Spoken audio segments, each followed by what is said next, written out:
Qu'est-ce qui t'arrive? Depuis quelque temps, je trouve que plus il y a de conducteurs étrangers, plus ça devient dangereux. Comment ça? Quand tu les vois s'engager dans les carrefours sans s'arrêter, ou rouler en sens inverse, ça me fait peur. Comment est-ce possible? Je pense que c'est parce que les règles sont différentes ailleurs. Les règles. Dans la plupart des pays, les voitures circulent à droite. Mais au Japon, on roule à gauche. Je pense que c'est la principale cause de confusion. Comme le sens de circulation est inversé, il faut redoubler de vigilance. Surtout en tournant à droite, certains s'en mêlent et finissent sur la voie de droite. Veillez à bien rester à gauche en conduisant. Les feux de circulation sont universels, n'est-ce pas? La forme diffère, mais le sens est le même. Rouge et orange pour stop, et vert pour avancer. Au Japon, les feux sont de droite à gauche, rouge, orange et vert. Au rouge, on s'arrête obligatoirement. Quand le feu est vert, on peut rouler. Dans certains pays, on peut tourner même quand le feu est rouge. Oui, mais comme ce n'est pas le cas au Japon, faites très attention. Par contre, quand le feu passe au vert, on peut tourner dans la direction souhaitée. La signalisation demande également de l'attention. Tout à fait. Veillez à bien faire attention à ce genre de panneau. Par exemple, ce panneau indique qu'on ne peut rouler que tout droit ou tourner à gauche.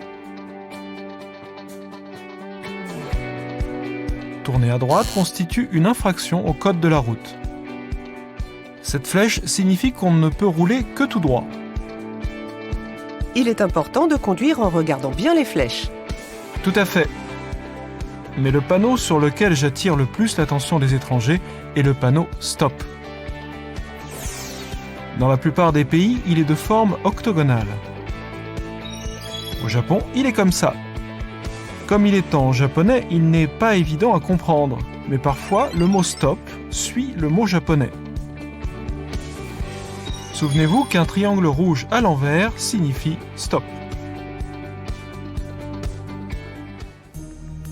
Ignorer un stop augmente considérablement le risque d'accident. Oui, c'est très dangereux. Veillez à bien respecter les stops. Quelles sont les autres situations à risque? Au moment de tourner à droite, les véhicules qui roulent tout droit ont la priorité. Même si vous vous êtes engagé le premier dans un carrefour, ne tournez à droite qu'après le passage du véhicule d'en face. Il est très dangereux de tourner à droite à l'approche d'un véhicule en sens inverse. De plus, après avoir tourné, veillez à bien rester sur la file de gauche. En outre, l'alcool au volant, tenir un téléphone portable en conduisant ou utiliser un smartphone au volant sont interdits. Non seulement au Japon, c'est aussi le cas dans la plupart des pays du monde.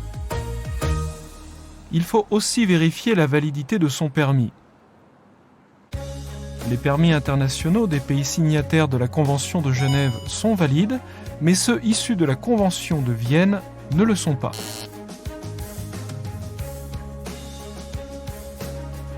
Des permis de conduire issus de certains pays ou régions sont également valides au Japon s'ils sont accompagnés d'une traduction en japonais. Je vois. Veillez à bien vérifier si le permis de conduire international de votre pays ou région est valide au Japon. Oui. Pour les novices en matière de conduite au Japon, soyez encore plus prudents que de coutume. En cas d'accident, veuillez prévenir la police en composant le 110. En cas de blessure, veuillez appeler une ambulance en composant le 119. Moi qui n'ai pas envie d'être victime d'un accident, je vous prie de rouler prudemment, tout en respectant les règles. Si c'est d'accord, Enjoy Japan!